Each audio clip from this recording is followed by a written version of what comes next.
আপনারা জানেন কি জানেন? আচ্ছা একটু বলেন, আপনি বলেন। আচ্ছা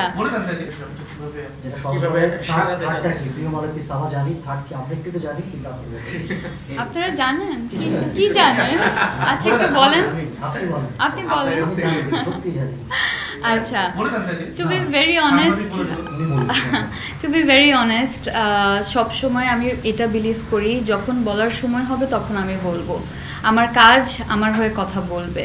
তো কতটুকু ভালো করেছি না করেছি এগুলো একেবারেই separate discussion, but let my work speak for me. আমি বেশি বেশি কথা বলবো, অনেক কিছু বলবো যে এই করে ফেলেছি ওই করে ফেলেছি এটা করব, এগুলো সব পরিকল্পনা। এবং ফিউচার আজকে থেকে এখান থেকে বের হয়ে আমি রাস্তাতেই মারা যেতে পারি, তো উই নেভার নো আসলে কি হবে। তো অনেক লম্বা বা অনেক দূরের চিন্তা ভাবনা আসলে আমি করতে অনেক ভয় পাই এবং করতে চাইও না। বাট আপকামিং আমি ডেফিনেটলি চাই, সিনেমা যেহেতু শুরু করেছি সামনেও আসলে সিনেমা করব, আর ডিফারেন্ট জনরার সিনেমা করব। যদি ভালো গল্প থাকে, আমার চরিত্র ভালো লাগে, আমি তো কাজ করতেই চাই। সো এখানে কখন আরএফএল অডিটর, বাঁকা হয় না, ফাঁকা হয় না, আর ভাঙা এক কথায় অসম্ভব। কি বা কোন সময় রিলিজ হবে হয়তো বা এগুলো বলতে পারছি না। আর এখন তো সব কিছু অনেক বেশি কন্ট্রাকচুয়াল। আপনারা মাঝে মাঝে মন খারাপ করেন মেরে কিছু বলছেন, আর্টিস্টরা এখন সব কিছু লুকায়, কিন্তু ব্যাপারটা তা না। যে কোনো কাজের সাথে আসলে যখনই আমরা অনবোর্ড হই তখন সবার আগে একটা স্বাক্ষর নিয়ে নেয় যে আগে প্রোডাকশন হাউস এটার অ্যানাউন্সমেন্ট দিবে, ওনারা জানাবে, ওনারা একটা স্ট্র্যাটেজি সেট করে কবে কি বলতে হবে, কবে কি রিলিজ হবে। তো এখানে মন খারাপ করার আসলে কিছু নাই যে অনেক কথা বলে এটা এই প্রশ্নটা এড়িয়ে গেছে, ব্যাপারটা তা না।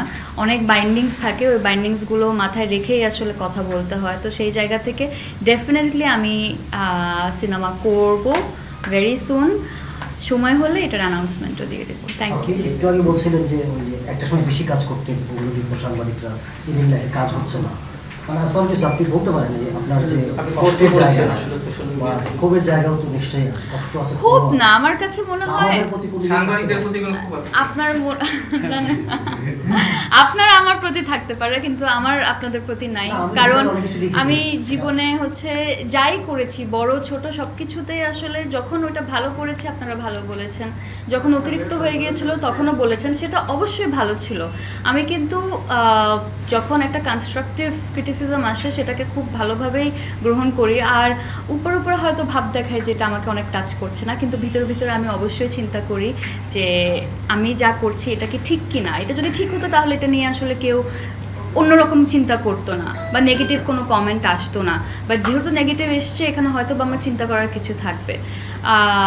একটা সময় অনেক কাজ করা হয়েছে, তখন এরকমও কথা এসছে সিন্ডিকেট, তারপর হচ্ছে সব কাজ 2-3 জন মিলেই করে ফেলছে, পুরো নাটকের ইন্ডাস্ট্রি ডমিনেট করছে। ডমিনেট সবাই করতে চায়, আমি এই সুযোগ পেলে আমি কেন করবো না। তো ডেফিনেটলি খুব সুন্দরভাবে আমি আমার নাটকের ওই ফেজটা পার করেছি আলহামদুলিল্লাহ।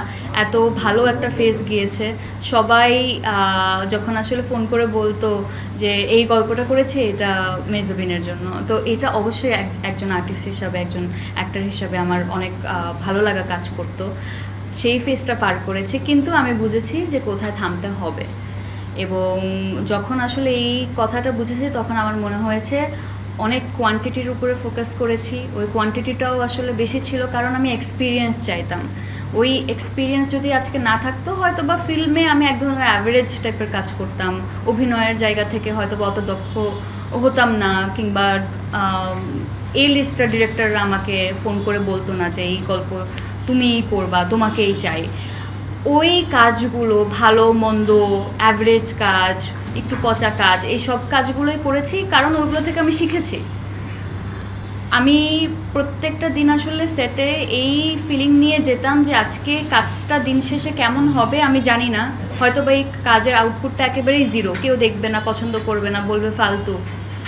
বাট আমি তো গিয়ে কাজ করছি, ক্যামেরা ফেস করছি, একজন আমার আশেপাশে অনেকগুলো কো আর্টিস্টরা থাকছেন, তারা পারফর্ম করার চেষ্টা করছেন। তো এখান থেকে আমি কিছু না কিছু আসলে শিখে যাব। তো শেখার জন্য আসলে অনেক পরিমাণের একটা সময় কাজ করতে হয়েছে, এবং আজকে ওই এক্সপিরিয়েন্স থাকাতেই আমি এখন অনেক কিছু বেশি বুঝি বলতে হচ্ছে এই ক্যারেক্টার আমি কিভাবে প্লে করব, আমি নিজের মতো করে একটা ডায়াগ্রাম হচ্ছে গিয়ে সেট করতে পারি, আমি আর্টটা তৈরি করতে পারি যে এখানে আমি এইভাবে করব, এখানে এইভাবে করব। ডেফিনেটলি আমাকে সাপোর্ট করার জন্য আমার টিম থাকবে, কিন্তু আমার ভিশনটা কতটুকু, আমি কতটুকু বুঝতে পেরেছি এই চরিত্রটা কেমন, আমিও এখন হচ্ছে কোলাবোরেশনে যেতে পারি। আমার যখন একজন ডিরেক্টর যেমন মাকসুদ ভাইয়ের সাথে আমি বলবো উনি ডিরেক্টর, আমি আর্টিস্ট ডেফিনেটলি, বাট আমাদের একটা কোলাবোরেশন ছিল, একটা ফ্রেন্ডশিপ ছিল, যেখানে আমি নির্দ্বিধায় আসলে আমার মাথায় যদি কোনো আইডিয়া আসে আমি এটা ওনাকে বলতে পারতাম, এবং উনিও কখনো এই ধরনের কথা বলেন নাই যে আর্টিস্ট বেশি বুঝে। উনিও আসলে সেটা খুব ভালোভাবে ওয়েলকাম করতেন। তো ওই জায়গাটা, তো ওই এক্সপিরিয়েন্স না থাকলে আসলে আমি যদি কাজ না করতাম, না শিখতাম, লেন্স না বুঝতাম, ডায়লগ ডেলিভারি, ভোকাল,